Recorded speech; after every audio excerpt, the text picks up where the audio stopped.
Christ came and fulfilled the Hebrew mindset of the Word of God.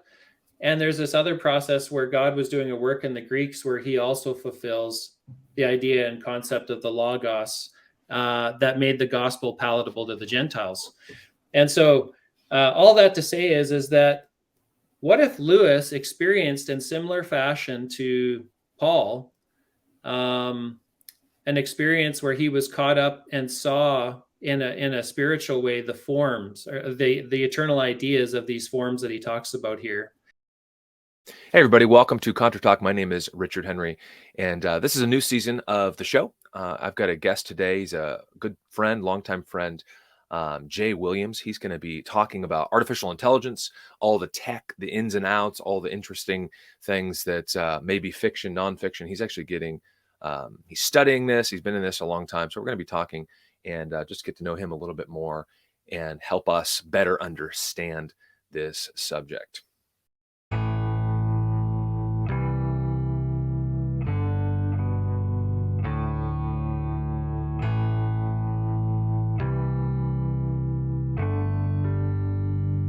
Hey, brother. Welcome to the show. How are you doing today? Doing well. Yeah, it's nice to be with you, brother. And yeah, just been watching your work from afar and enjoying all the different topics you bring onto the show, and some really good speakers that I admire a lot. You had Dr. Haken on last year. And, I did. Yeah. That's probably one of my favorite professors I've had personally at Southern Seminary. He's mine too. Wonderful teacher. Yeah. And a fellow Canadian at that. He is. That's right. Yeah. So you're from Canada. Tell us a little bit about yourself. Share with the audience who you are. You're married, you got kids, and we'll get into the subject. Yeah. So from Saskatchewan, Canada. I am married to my high school sweetheart, Tanya. We have 5 kids, 4 boys and a girl. So our house is busy all the time. I pastored previously to coming to Louisville. 2018, we felt God's calling to come to campus here at Southern Seminary. So I finished my MDiv on campus and then started my PhD program. And in that journey led to this topic through conversations and how God organizes and orchestrates in his providence our lives. And just in the middle of writing my dissertation on specifically Ray Kurzweil, but the topic of artificial intelligence. So that brings us here to today. It's good to be on the show with you, brother. No, absolutely. Again, thanks for coming on.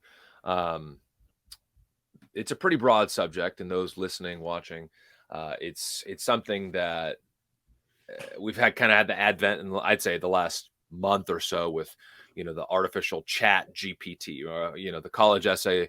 We don't need to write college essays anymore. The computer will do it for us, or even painting and pictures. And I mean, even all sorts of crazy media stuff, whether it's face swapping, voice recognition, there's all sorts of things that I'm already kind of a skeptic at heart.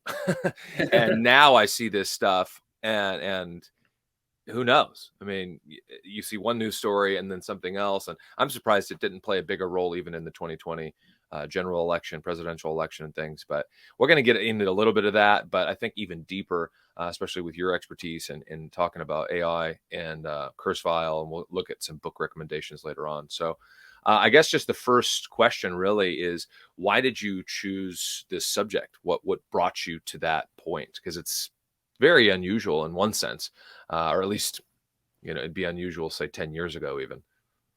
Yeah, that's a good question. I think, looking back, I think as a child and through my upbringing, I always had a natural draw towards technology. We grew up in the video game generation, which, it was a big part of my childhood, all my friends. So I think right away, our interaction with the digital world and with the technological world was just an intuitive part to my upbringing. I never foresaw at any point in the past that it would become a part of my professional research interests. But really, for me personally, it was an interaction with C.S. Lewis's space trilogy that had a profound impact on me. Specifically, the ability of a writer to write truth into fiction. So Lewis was writing in the mid 30s and the early 40s, that trilogy. So really in the midst of World War II. And, you know, you think about that. You think about the Inklings, the Oxford Inklings, C.S. Lewis, J.R.R. Tolkien, Charles Williams, probably the main three of the group. Mm-hmm. These men were active soldiers in World War I, most of them. And here England is being bombed by the Germans, and they're in the middle of all these big writing projects. And you sit there and think, like, does that make any sense? Like, that these men of action would be writing fictional stories in the midst of their country being at war and the world being at war. Mm. And you take that thought and then you apply it to what you start reading and what he's actually saying. And for me, a lot of things changed. All of a sudden, I started to see that he's actually writing about very serious topics in a fictional work to get this out into the general audience so that people have an understanding of some deeper level potential threats to our Western culture. And three of the things that he addresses in that series is interplanetary travel, artificial intelligence, and a universal propaganda machine. So I'm reading this, and all of a sudden I realize, like, I'm living in the midst of a generation where these things are reality. And you just got to sit there and think about that for a second, that what Lewis was saying, here's some things that are coming in the future. Now, all of a sudden, it's like, wait a minute, that's today. And from that, in God's providence, I was drawn into a natural rhythm of just wanting to understand artificial intelligence, and then thinking deeper about, as an image bearer, somebody made in the image of God, where is the defining line of technology as it relates to humanity and our human nature? And it sort of progressed from there. But that for me was the doorway into a passion for looking deeper into this and asking deeper questions about that relationship. Yeah. So is this the first time then you've studied, really gotten into it? I mean, obviously in the MDivs and the masters, we're not really general, at least at Southern, we don't require a thesis, or they don't require a thesis usually. Is this the first time you really, I mean, you mentioned an article, which we'll talk about in a moment, that you've published, but were there other times that you read something beyond like what you just explained, or something that prompted you to say, yeah, this is vital, we need to look at this? Or how'd that work out? Yeah, so I would say that C.S. Lewis was for sure the work that I read that initiated the deeper questions about, wait a minute, this is a serious conversation taking place here about an issue that could transform the world on a deeper level. But I did 2 master's degrees. So my master's degree before my MDiv is a Master's of Arts in Leadership Management. And during my thesis in that, I developed sort of an anthropological perspective on human synergy.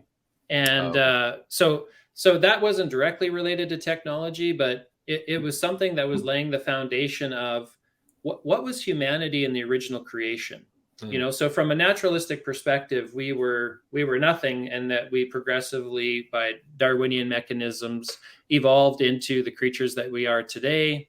And where we see intelligence, or what appears to be intelligent design, it's really just the outworkings of the anthropic principle, that there is a myriad of universes that exist. We happen to exist in the universe that we do. Therefore, we see intelligence, but it's not really attributed to a creator. It's just the process of, we just happen to live in a creation that looks like it was designed, but it really isn't. Gotcha. Yeah. So of course, that's just very convenient. Very convenient. It's convenient, from that worldview perspective. But as a Christian, I was saying, okay, God creates us in his image, in a perfect creation with perfect relationship with himself. Within the triune Godhead, there's a perfect synergy. God creates Adam, he creates Eve. There's perfect synergy between masculinity and femininity with the triune Godhead. And then he creates us for relationship with one another. So there's perfect synergy between man and woman. And then out of that, the offspring, our offspring, reared in love, are a unified picture of man and woman together. So my vision came to be that there was an omni-synergy in the original creation. And if you read Genesis 1:31, it says that God created, when he looked on his creation, everything was very good. And Augustine, in his work, The Enchiridion, talks about a perfect good being representative of a world without evil. So in that creation, there's this perfect goodness, which you might refer to as holiness. And in that holiness, there is the fusing power of love that synergizes our relationship with one another and our relationship with God. And it comes down from God into us from the relationship within the triune Godhead. And so in that context, our every thought, our every motivation towards one another would have always been for the good of the other.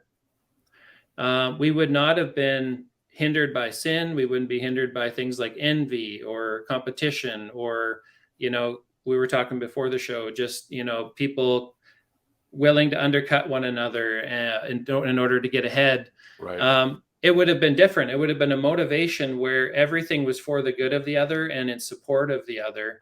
And in that context, we would have had perfect synergy to grow and develop and create, innovate. It would have been so that laid the foundation to what does it mean to be human?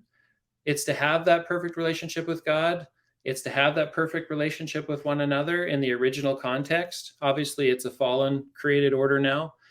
But out of that, the original design was we should flourish and create and innovate and pursue technology. But that would have been perfect in a world without sin. Right. Yeah. Flesh out briefly, just give a definition. You mentioned a moment ago, the anthropic principle. I'm not familiar with that. Can you tell us what that is exactly? So Kurzweil would define the anthropic principle as where some see a divine hand, others see our own hands, namely the anthropic principle, which holds that only in a universe that allowed our own evolution would we be here to ask such questions. So to sum it up is, it's very convenient. It's we exist in, usually it's referred to in a topic about intelligent design, but where somebody from more of an atheistic background would say we exist in a world that appears to be designed, and that's only because we exist in this particular universe, this world. Gotcha. Out of a myriad of multiverse, a multiverse of other worlds. Right. Yeah. Just like Doctor Strange and Spider-Man, right? Marvel. Exactly. Yeah, exactly. It's funny. They kind of include that with fiction.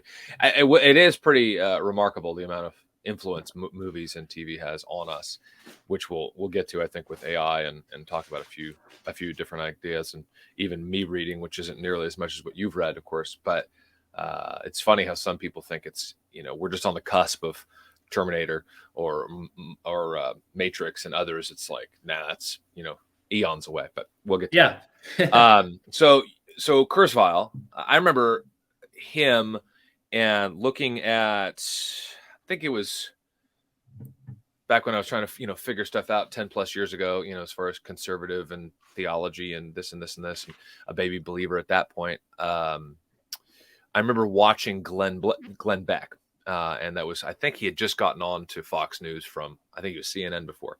Anyway, he had Kurzweil on. And, I liked a lot of what Glenn Beck said. I don't really haven't watched him for years now, but, he was a little different, a little bit kind of quirky, but also serious. And he had Kurzweil on, and it was kind of creepy and like very unnerving, because he had mentioned how that is Kurzweil, predicted a number of inventions and like certain things, because he's I don't know, in his 70s, I assume, something like that.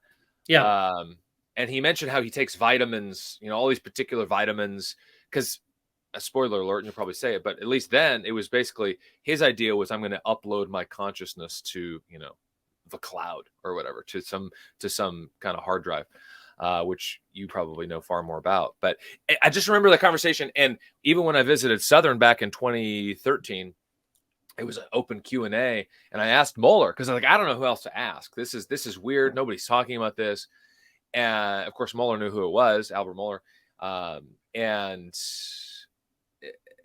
it was like, I forget his answer. I mean, it was, fairly deep, as Moeller gives, but it still wasn't quite satisfying, but it was enough to be like, okay, This isn't as big of a threat. So anyway, my point is that he was very, it was just, there was something different about even that interaction, the vibe, if you will, giving off that he was doing. And just, it was just weird. And so anyway, so you studied him, or he's kind of a big major part of your dissertation. I know you haven't published your dissertation yet, so you don't want to talk about that. That's fine. Flesh out a little bit about either what led you specifically to him and kind of just the ins and outs. You can talk about the article you just published, and we'll go from there. Yeah. So again, I would just say in the providence of God, how I was led to Kurzweil. A friend had just recommended, hey, you should read this book by Ray Kurzweil, and it was his seminal work, "The Singularity is Near."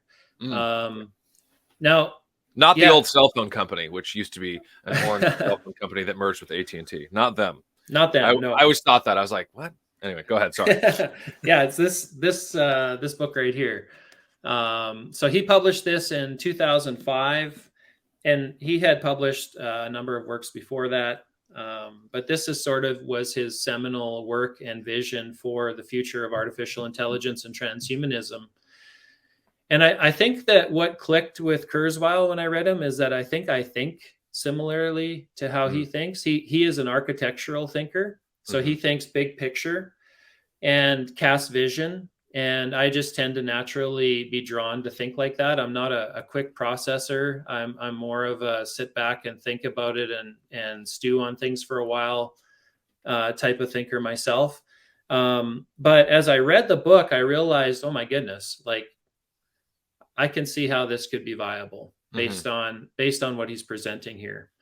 And it sort of started there for me in my academics, but from there it branched out into reading a lot of the main thinkers in that field, and really ultimately seeing a false gospel, which is what my dissertation will be about. I'm going to hang back from that now, but this is a humanist gospel to the world that once it becomes viable will be very formidable against the gospel of Jesus Christ, because people will see it with their eyes.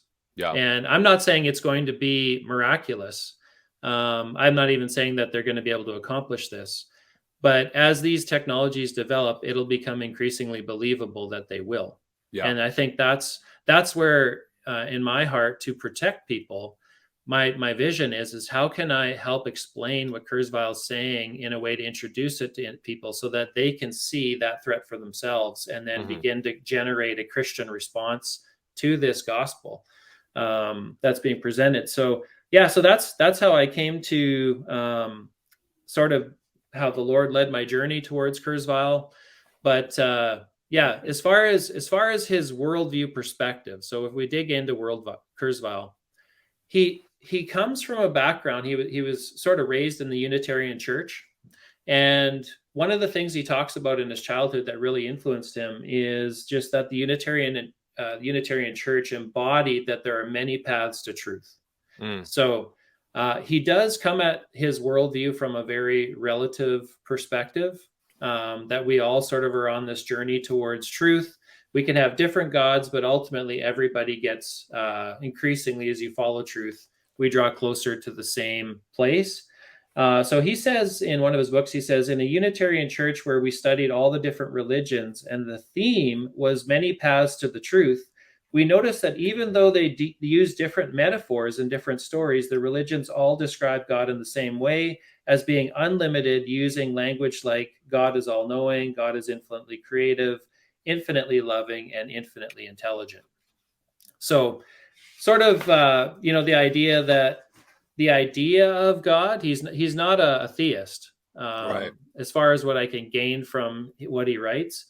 I do think he gives assent to a creator, which we could talk about later, which I find fascinating. But he's just saying, like, truth is relative. We can believe in God, but really humanity we're on our own. Yeah. For the most part. He talks about in his childhood, his ancestors fled Nazi Germany. After the war had settled, there was this really important event that happened in his grandfather's life where he went back to Europe and he was able to hold in his hands a copy of Leonardo da Vinci's descriptions and illustrations of his inventions, like an original copy. Wow. And as he reflects on that experience, it sort of gives us a lens into his worldview. He says, grandfather described this experience in reverential terms, and naturally that would be an amazing experience. And I don't know how he came to have the connections to be able to actually do that, but he must have been a significant person. He says, yet these were not documents written by God, but by a human. This was the religion, if you will, I grew up with, the power of human ideas to change the world. This philosophy was personalized. You, Ray, can find those ideas. So he has a very strong belief in the power of human intelligence to change the world. And he sees himself, I would say, in an honest way, as being specifically at a young age, influenced to believe that he could change the world through his inventions. Yeah. And even to the extent that he's using this analogy of Da Vinci in applying it to his own thought. And I admire him for that. I think that that's built into being created in the image of God. I think we have been dumbed down through naturalism, but we have so much potential intellectually. Every human being has genius that can be tapped into, that we don't, because we've been basically told that we're just evolved animals, get a paycheck, live the good life. Yeah. And that's fine. All of those things are fine and good, but the elementary assumptions should be different, that we have infinite potential in our knowledge because we're made in the likeness of God.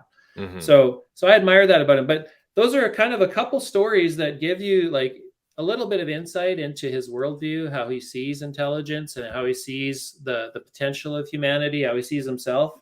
I will say on a practical level, his grandmother and his family established one of the first schools in Europe that allowed women to study in academics.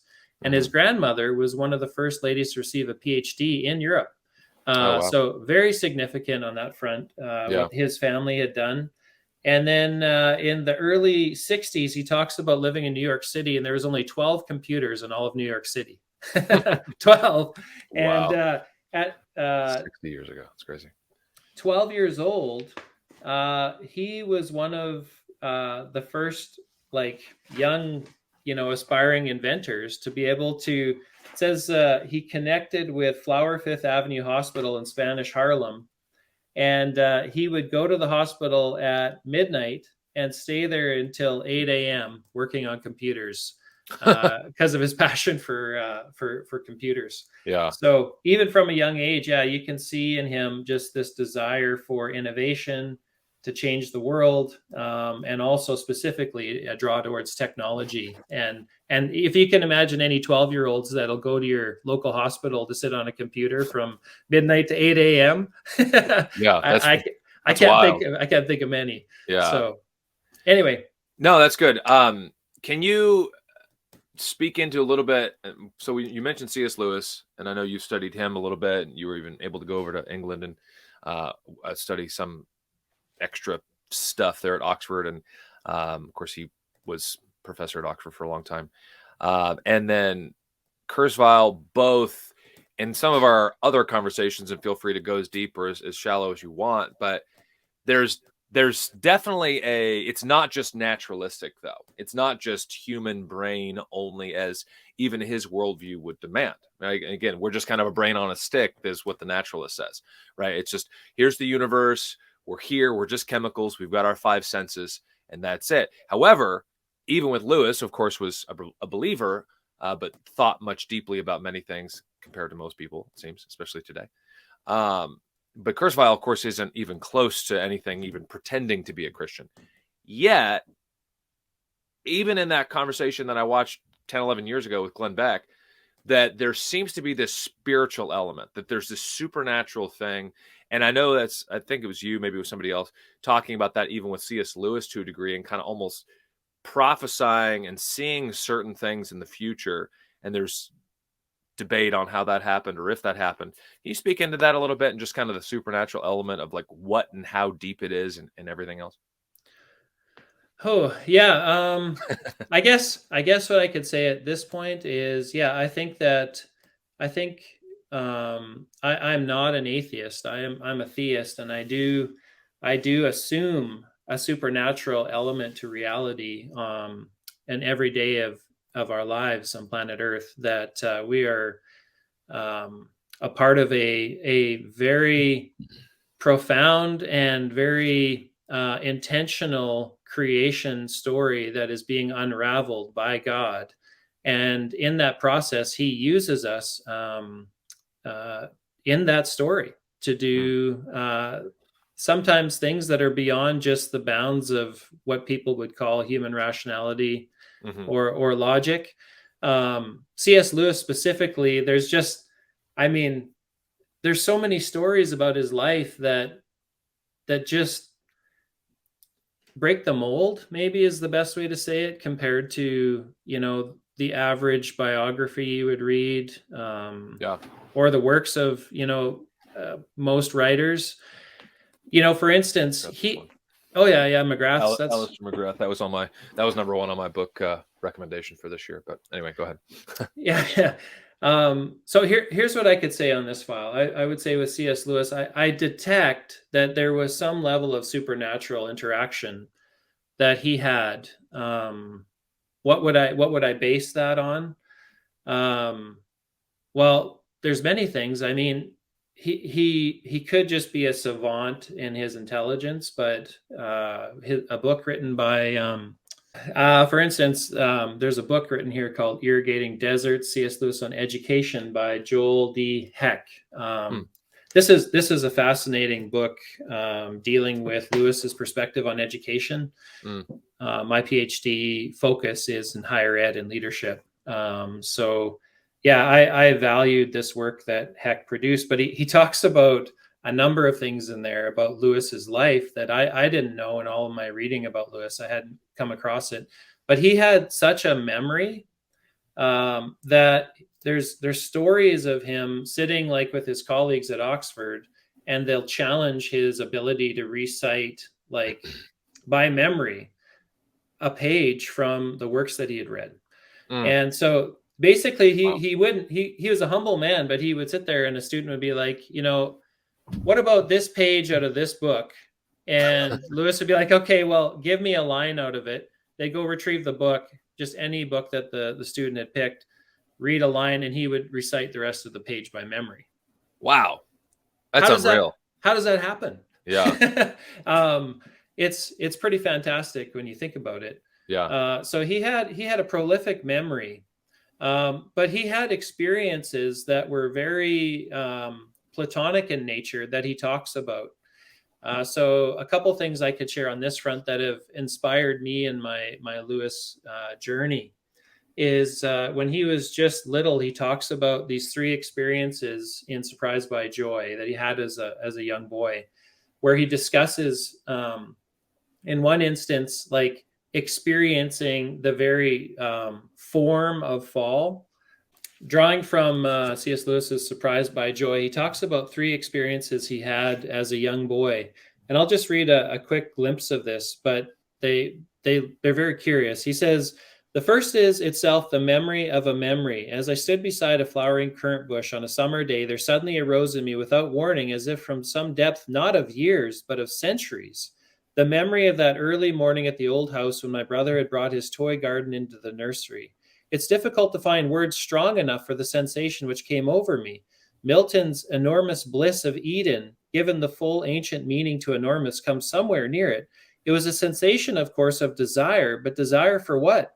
Not certainly for a biscuit tin filled with moss, nor even, though that came into it, for my own past. And before I knew what I desired, the desire itself was gone, the whole glimpse withdrawn. The world turned commonplace again, or only stirred by a longing for the longing that had just ceased. It had taken only a moment of time, and in a certain sense, everything else that had ever happened to me was insignificant in comparison. And then he says, the second glimpse came through Squirrel Nutkin. Through it only, though I loved all the Beatrix Potter books, but the rest of them were merely entertaining.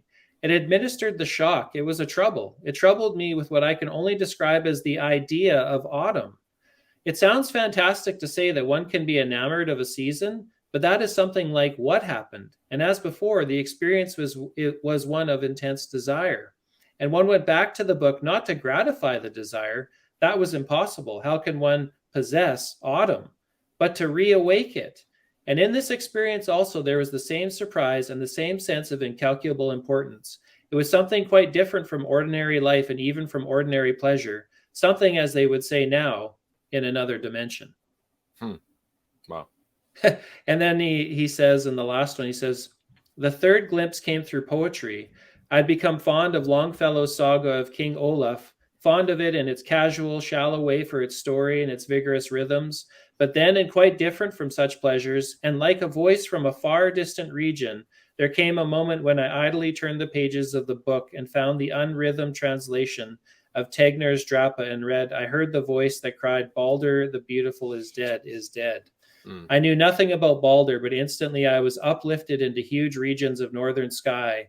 I desired with almost sickening intensity something never to be described except that it is cold, spacious, severe, pale, and remote, and then, as in the other examples, found myself at the very same moment, already falling out of that desire and wishing I were back in it.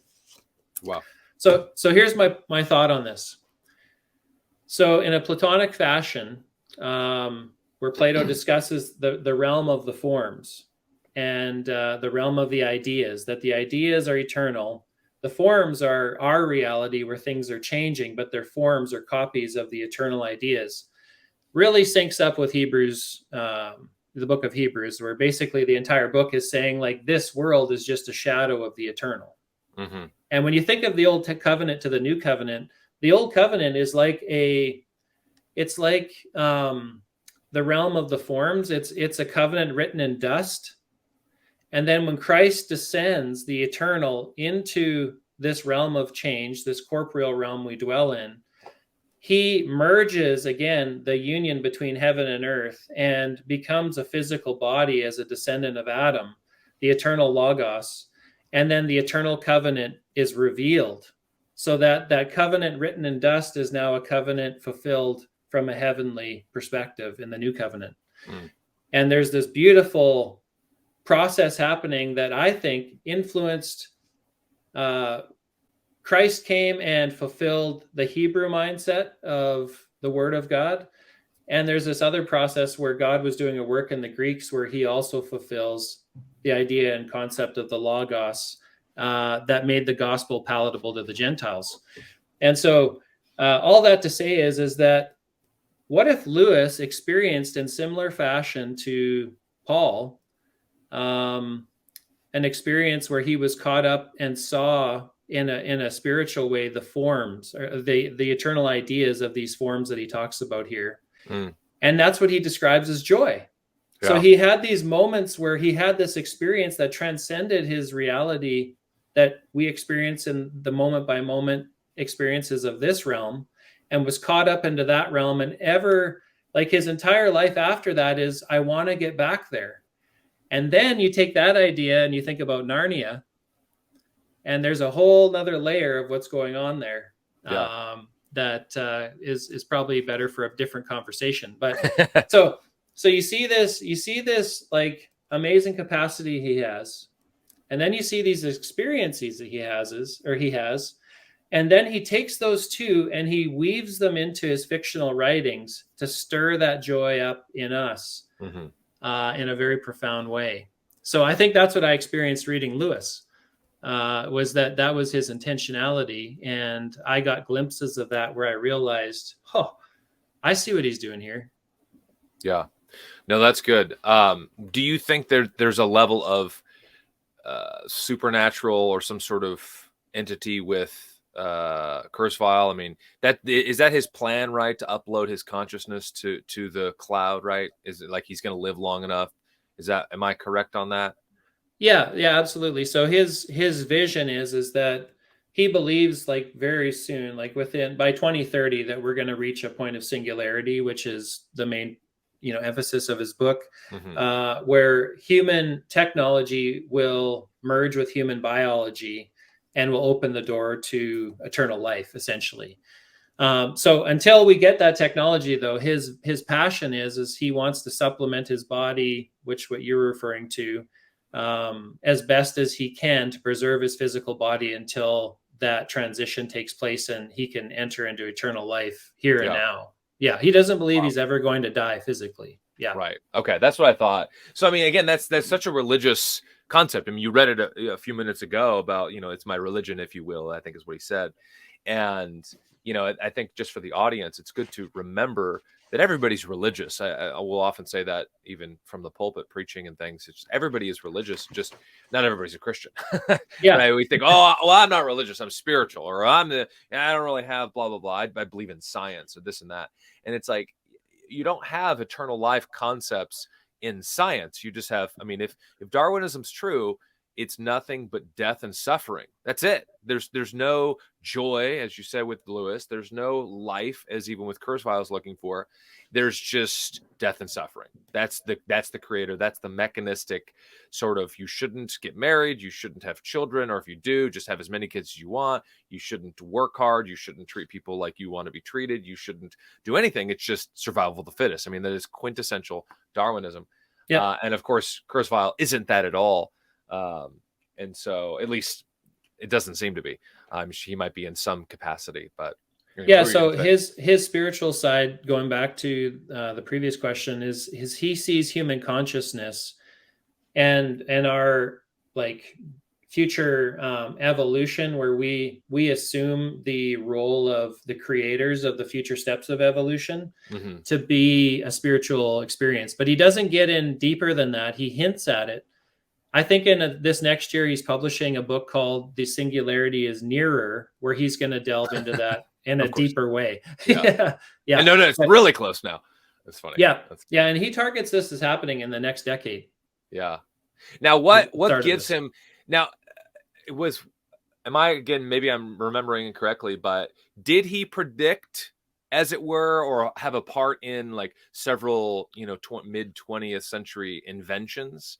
Was Glenn Beck, that conversation? I might be remembering wrong, but that's where sometimes to me, I've got my own theories. But what did you experience in studying this? Yeah, so he does have a pretty good track record as an inventor. I mean, Okay. he's got a lot of his early technologies became the baseline and foundation to what we have in our cell phones today, just drawn from different areas. So he's got an electronic keyboard he developed. He's worked with devices that help disabled people with being able to communicate through computers in the early stages. And a lot of the developments that he would build on came from those early designs that he had created. So, yeah, I think he is a prolific mind, beautiful mind. But as far as the singularity, I think as far as what he was talking about in 04 and 05, he's probably been moderate, like he's been accurate. A lot of what he predicted did come to pass, but I would say it's, like maybe like a moderate accuracy, but it's not saying that they will not come to pass in the years ahead. It's just going to take a little more time to come to fruition. What is he? So he works at Google, right? He's some bigwig at Google and helps them with all their big picture stuff, right? Is that correct? Yeah. He was the director of engineering at Google. Now he's just an engineer, as far as I understand what he's doing right now.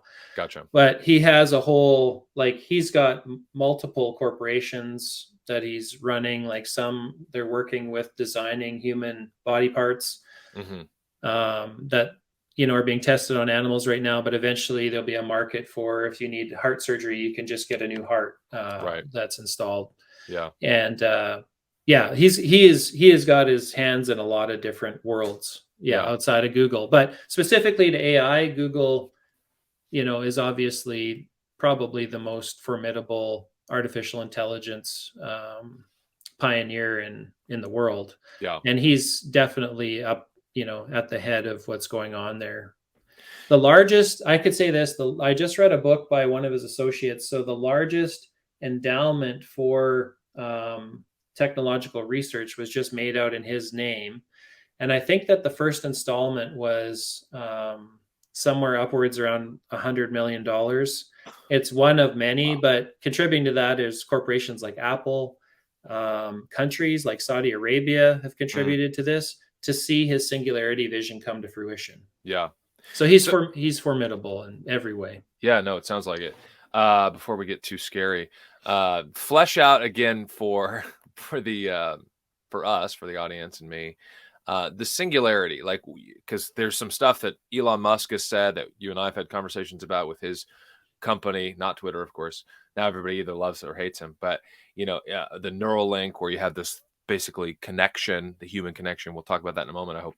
But what is the singularity? Because that was something for me, especially as a younger, more immature believer over a decade ago, looking at that and saying, I don't like this. This is weird. This is a little scary. This is a little unnerving. Somebody might listening now kind of think, what? How we're gonna lose the image of God somehow, or this isn't good. There's something in the back, at least of my mind, maybe others, that this is like, this is I don't know. Either give us either some encouragement or at least tell what the singularity is, what he's looking to do, and is it really a possibility? Are we really looking at Matrix and Minority Report and Terminator and these other type things, or what are we looking at? Yeah, it's so essentially he considers himself a patternist. That would be his defining label. He would say human beings are patternists. So he talks about the 6 epochs of history, and in his paradigm, he would say epoch 1, basically basic patterns emerge out of energy and matter. Mm-hmm. In epochs 2 and 3, early evolved creatures, biological systems evolved DNA, and sort of like an elementary but precise digital system to store information. And then that led to the early developments of the human brain. And then he would say in epoch 4, humans begin to develop technology. And so technology would be, the original axe being created, Sure. or, elementary tools that we would look at today. But what they are is they're tools to produce work, but they're also extensions of our minds. Mm-hmm. So to illustrate that in class, and I've given presentations, is if you consider holding an axe in your hand and chopping down a tree, the axe is doing what your mind and your body are forcing it to do, as if it's a part of your system. Mm-hmm. Now you could fast forward to today and put yourself in a 918 Porsche Spyder and drive that thing in such a way that you are so in tune with the car that it feels like you're not even paying attention to what you're doing, because you're just thinking and the engine's responding to exactly what you're telling it to do at any given moment.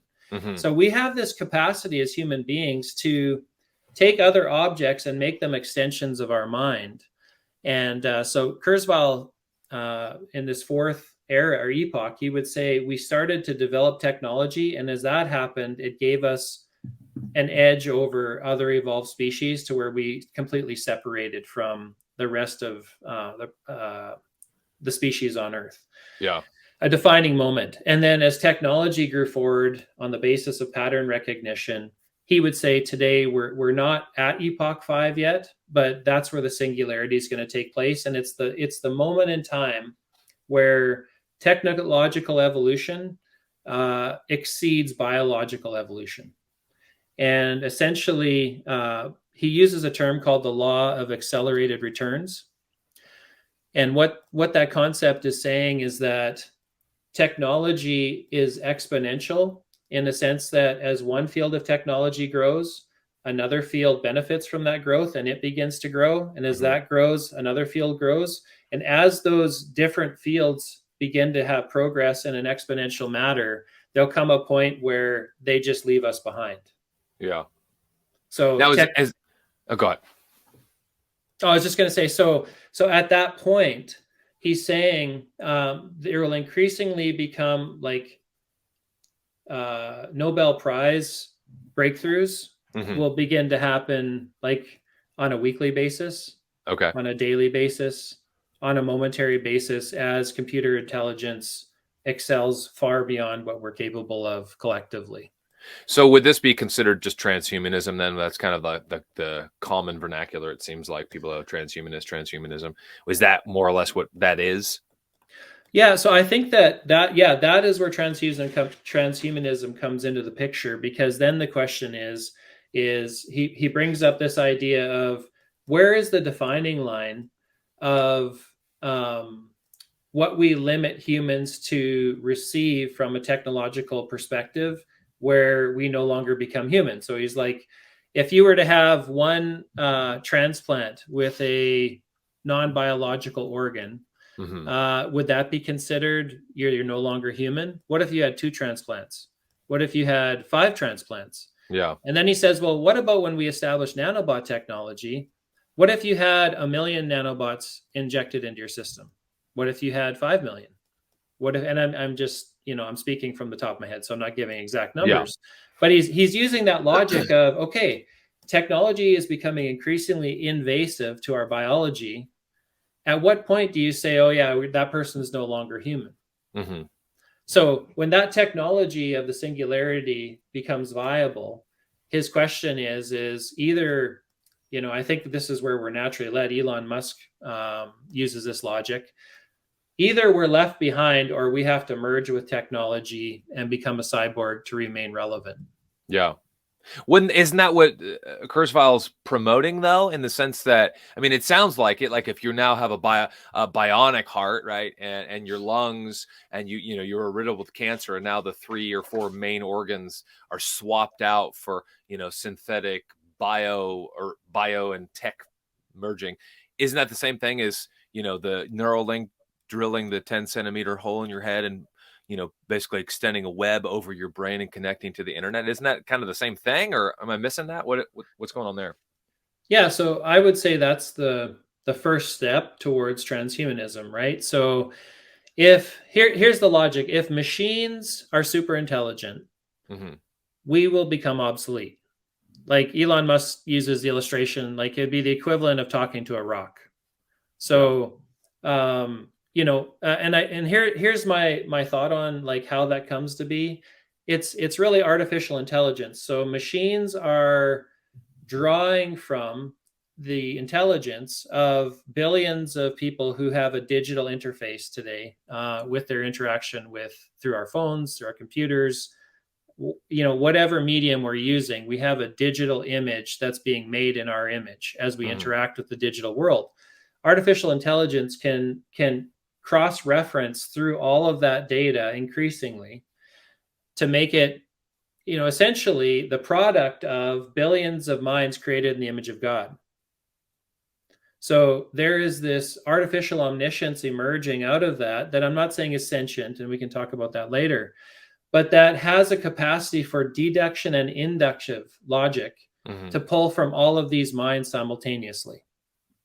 So for one individual to compete with that, how do we do that?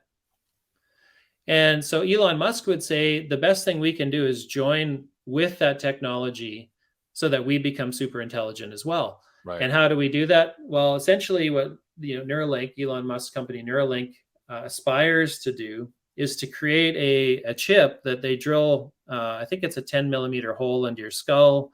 They place 1,000 wires. This machine does the surgery, 1,000 wires into the neural connections of your neocortex, and then your mind extension becomes the cloud. Mm. So through that receiver, as they are able to study the neural synapses of your brain, you're able to communicate without your vocal cords, without your fingers. And at the speed of thought, you'll be able to interact with the digital realm. So, so his idea is if we can become super intelligent ourselves, then we can compete with just a purely uh, like a computer intelligence that has super intelligence and remain relevant. Yeah. But where they want to go, so where somebody like Kurzweil wants to go, is that eventually to develop nanobot technology through a technology he describes as foglets that will be injected into our systems, and we'll be able to read our brain processes, our nervous system from the inside in real time. Hmm. And and there's other benefits to that. He's talking about like we'll be able to cure certain diseases, we'll be able to detect diseases at their infantile stage, and really a lot of good stuff. Hmm. theoretically that you look at and you say, yeah, I love that idea, you know, to be able to cure cerebral palsy or help individuals who have spinal cord injuries to reconnect, you know, the connections in their spinal cord that have been severed so that they can learn to walk again. Truly amazing tech. Yeah. But as far as the AI goes, it will be able to read the brain, image the brain at the genesis of your thinking. Wow.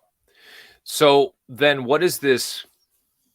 I mean, again, it's very spiritual. It's very religious. It's very, I would say in one sense, supernatural, or at least it seems to have some hints to that. Do you suspect that Kurzweil, you know, feel free to not answer too specifically if you want to, but him or maybe others like him, because there's all sorts of crazy stories about XYZ group or this person or in the Southwest of the United States or this place or these weird interdimensional things. We go back to places like, you know, Genesis 6 and the giants and the Nephilim, and like there's a lot of weird stuff in the Bible that even modern Christians today were kind of like, oh, I don't really know what that means, and we might just ignore it or something.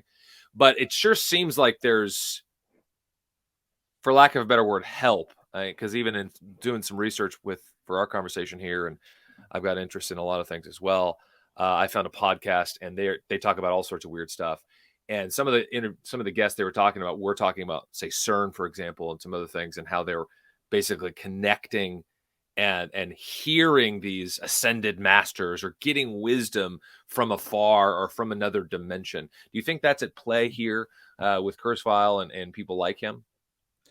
Well, yeah, so again, like as a Christian, I come at the world from a supernatural. I believe fundamentally that our world has a natural and supernatural order to it, and there are realms that I do believe we interact with quite often, and even unknowingly at times. As far as Kurzweil, he talks about being involved in transcendental meditation. Mm. Specifically in his books. So he openly writes about and I think going back to C.S. Lewis, his space trilogy, it's fascinating. But the NICE in That Hideous Strength, the book That Hideous Strength, is sort of this, you know, this evil organization that wants to take over the world. And they have like these scenes where, you know, people are walking around in the NICE into the leaders' offices, and the main leaders are sitting there staring out at the moon with just this deadpan look on their face as if they're not present at all. And it hints at the idea of, so there's this scene in That Hideous Strength where the leaders at the NICE are in their offices, and employees wander into their office, and they're sitting there looking out the window or sitting there looking at each other in another scene with just sort of this deadpan look on their face. And Lewis talks about how it was like their bodies were present, but they're millions of miles away from where their bodies were. And it happens multiple times in That Hideous Strength.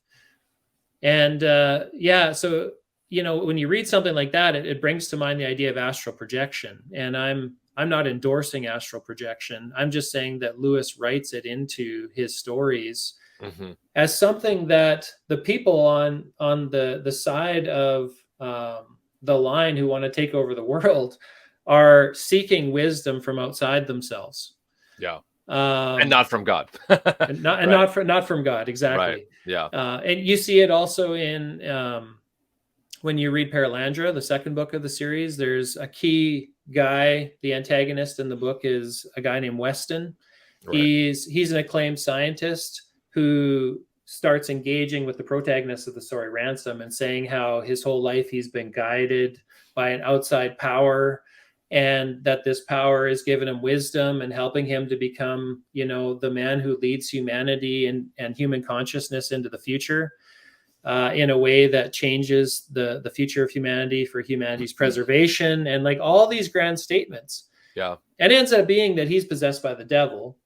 And it leads to this interaction between this man Ransom and the devil, and it's sort of a recreation of the the biblical fall, but where a human being defends, the innocent woman from the devil's influence and is triumphant. Wow.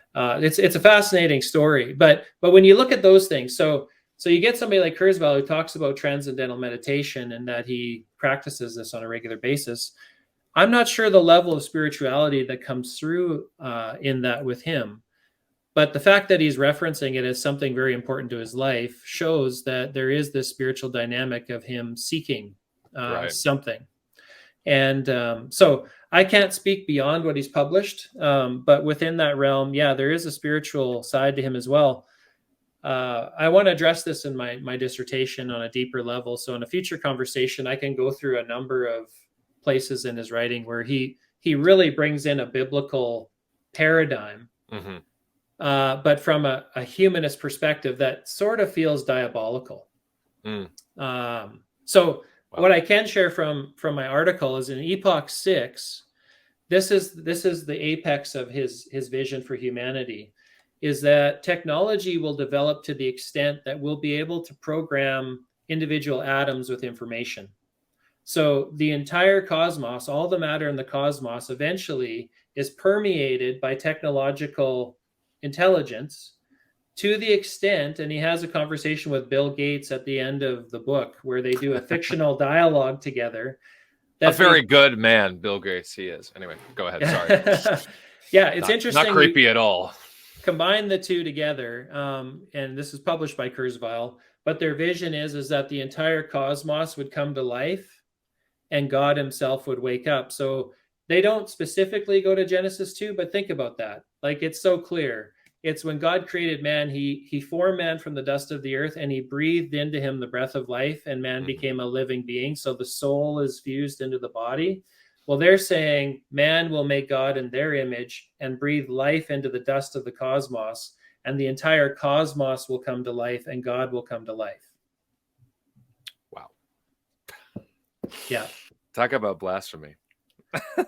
Yeah. I mean, it's such a fun, idea, I guess, if you're a godless pagan, but because God has placed a knowledge of himself in everyone, that they have those inklings, even if they suppress the truth and unrighteousness, that they have that, and yet they at the same time will, now we're the ones who are creating God, right? This is, the 18th, 17th, 18th century, and making God in our image and all the rest, post-enlightenment and everything else.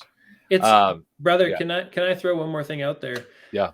Just scaling back to taking that concept. Now think about this. So nanobot technology injected into your body, they're able to see the genesis of your thought. If they can map, and I'm not saying they're going to achieve this, like the lightning storm that occurs in the 3 pounds of gray matter in our brains, they have no idea where it originates from. Everything lights up all at once. It's one of the most amazing creations that God has made by far. It's absolutely fascinating. But think about this theoretically.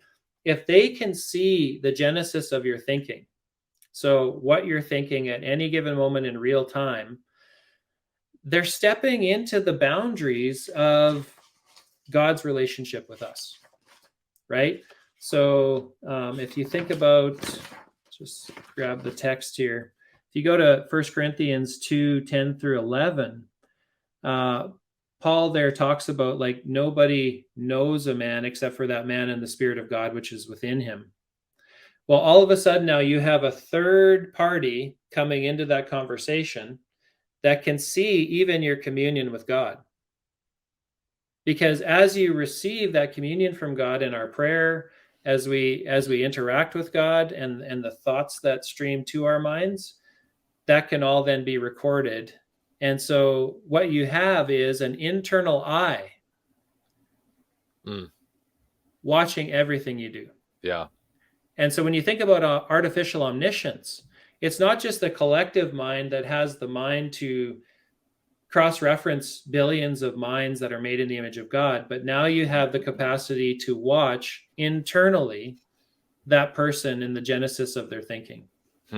And that's a reach into eternity. In my perspective as a Christian, that there's a supernatural communion between us and God that takes place that now is being recorded and watched. Yeah. Yeah. And that really seems to want to, again, go back to Genesis 3, knowing good and evil, they will be like God, etc.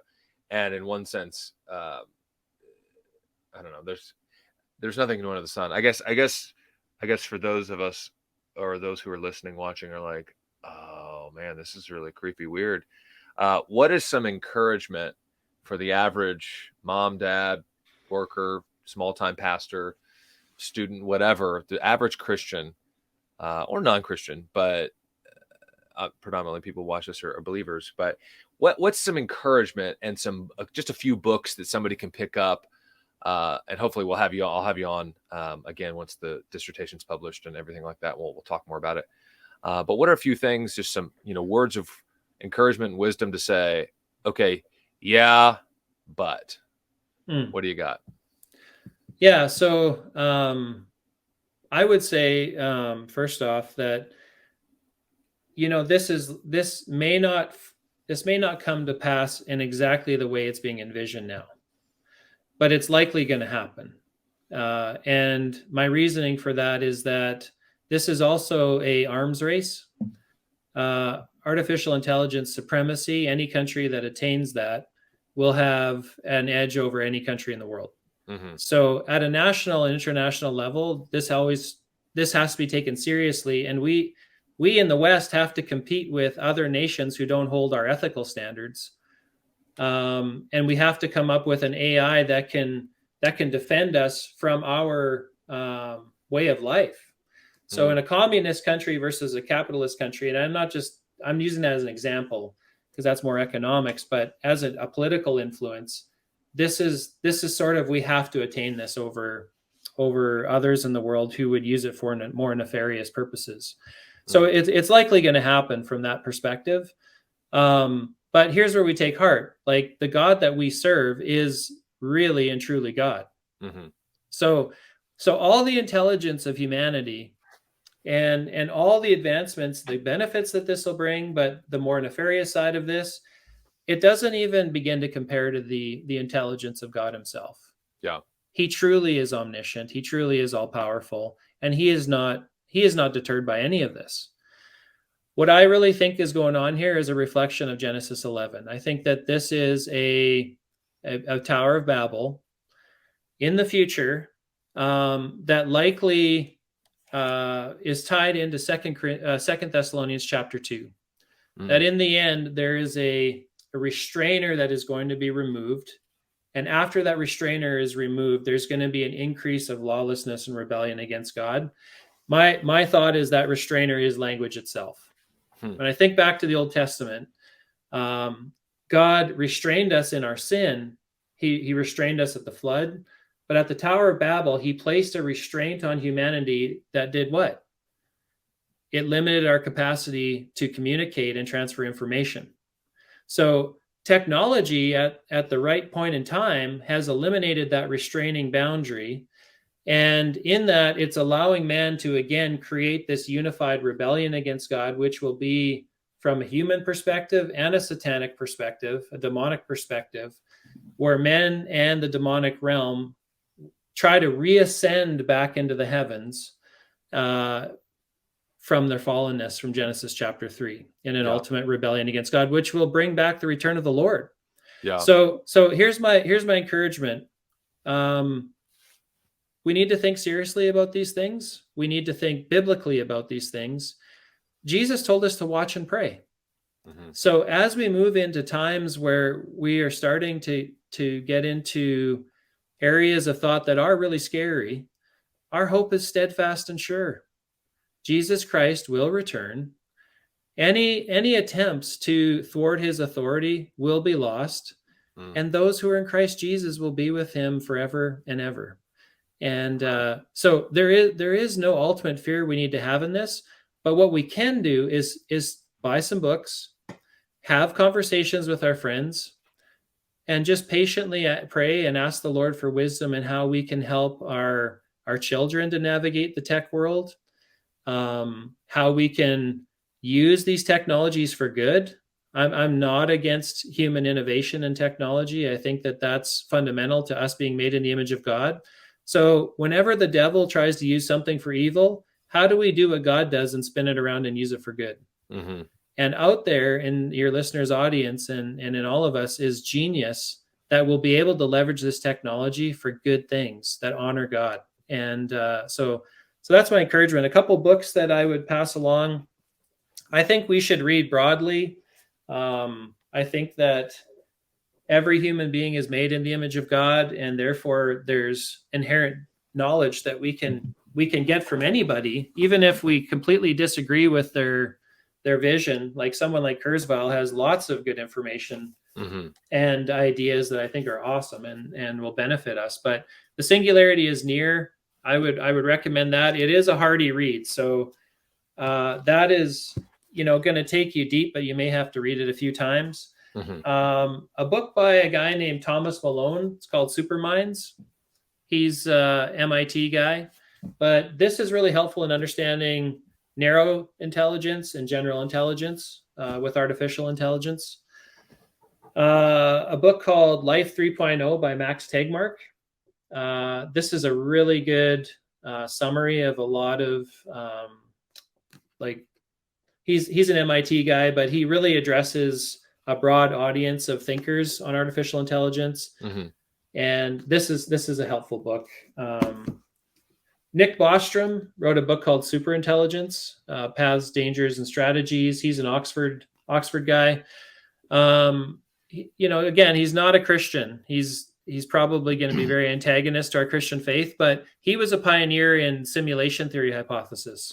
So if you haven't heard about simulation theory hypothesis, that is a very important conversation that needs to be had. Essentially, if the Enlightenment and the Industrial Revolution and naturalism and humanism led us to cast off God and the angelic realm, and that man is the measure of all things, simulation theory hypothesis is like the Matrix in reality, which is being promoted by people like Elon Musk, Neil deGrasse Tyson, Stephen Hawking, where they're saying, yeah, we're basically just living in a simulated reality. Right. And so when we create a immersive virtual reality where a simulated reality is believable and indistinct from our natural reality, it's going to be very easy for your kids to believe that. And if they do, not only does God and angels not exist in heaven, but mom and dad don't really exist, your neighbors don't really exist, and ultimately your own identity doesn't really exist. Yeah. So that is going to be an enormous attack on human identity. But Nick Bostrom wrote one of I would say, the seminal articles on simulation theory hypothesis, and he gets into it a little bit in this book. This is a very helpful book. It's called Alone Together by Sherry Turkle. She's connected to MIT. And this book is helpful for your kids, like working through why do we have so much loneliness in our youth? Why do we feel so alone as adults? Well, here's why. It's because we're completely connected online with one another, but we've lost the ability to do human face-to-face conversation. Right. And so she goes into a number of developments in that technology, but a lot of other works that you can read just to help us think through a little bit more our online interactions with one another and getting back to a human-to-human relationship, which is fundamental to our health and well-being. Finally, Jason Thacker, he's a Southern guy. Or actually, I got two more. It's from Southern Seminary. I haven't read through the whole book yet. I'm working through it right now, but Following Jesus in a Digital Age. This is a wonderful book for moms and dads and kids, teenagers, to just really ask the questions of what is all this technology doing that's good for us, but where is it harming us? And just helping you to think through this on a very palatable way, which isn't, I've been talking about more the sort of the theoretical nature of artificial intelligence. This is just like social media, cell phones, teen depression, things like that he offers a really helpful look at. Okay. And then finally would be John Lennox's 2084. That's what I just grabbed. There you go. Yeah. That's the extent of my reading on this subject. Maybe I think I've read one other thing, but yeah. Okay. You know what it is. It's a great book. This is introductory level, but his footnotes, he takes you to all sorts of authors that'll branch out and get you if you want to read deeper on it. And I just appreciate John Lennox as a Christian apologist and thinker. Yeah. He's sharp, he's winsome, he's candid. He just, does a very good job in a succinct way of introducing you to this topic. So yeah, and it's a smaller book. I know sometimes people can get overwhelmed with a 400, 500 page book and think, well, that'll take 2 years to read that book, or whatever. But this one's, I think, less than 200. It's a small book though. It's an easy page turner. So definitely good too. Well, I appreciate it, brother. Do you have any last closing thoughts you want to share with us?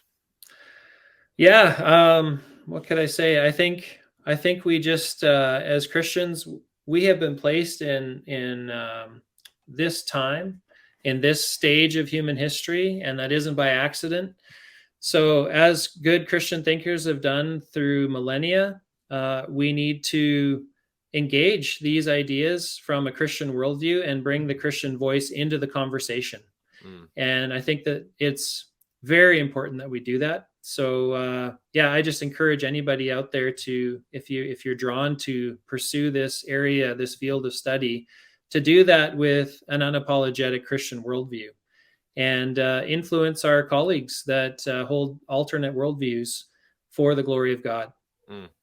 So that's my vision. I appreciate the time, and we'll have you back on and talk more about it when your work is published and dissertation and degree is in hand, PhD and all that. So that'll be fun whenever that is in the near future. But we'll talk more about, there's so many kind of rabbit trails you can go on, and it was even difficult for this to say, well, what about this? What about this? What about this? I'm sure there's people who are thinking, well, I heard this thing and that thing. What about this guy? And he said this. And I would say, just as an addition, since we didn't evolve in any sort of materialistic Darwinian mechanistic way, scripture doesn't say that, reality doesn't say that, actual science doesn't say that. I take heart in knowing, though there is people out there that want to help and do good things, but also are clearly, as you said, spiritual in some capacity and trying to reawaken God, they're starting from the wrong worldview. And so their end goal, if you start, going north on, say, I-65 here in Kentucky, you're never going to get to Florida. You're never going to get down to Alabama, right? You're just never going to do it. And so you're going to have to turn around and get on the right way, the right direction. And so in a simple way, doesn't mean they're not going to try it. Doesn't mean they're still not going to merge tech. And like you're saying, these things aren't going to happen in some capacity.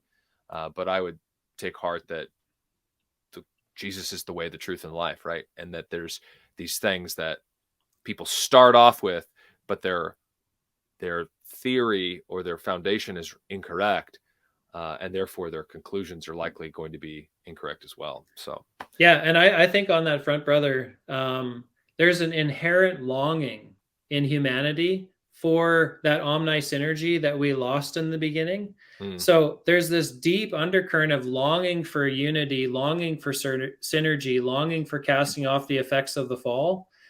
But any place outside of Jesus Christ is going to ultimately fail. Yeah. He has already done it. Yeah. Amen. Yeah. No, that's the perfect end on. Thank you. Well, everybody, thank you again for watching, listening, and check out all the links for the books. I'll put those in the description. And again, thank you so much, Mr. J. Williams, soon to be Dr. Williams, not too far off. I appreciate the time, brother.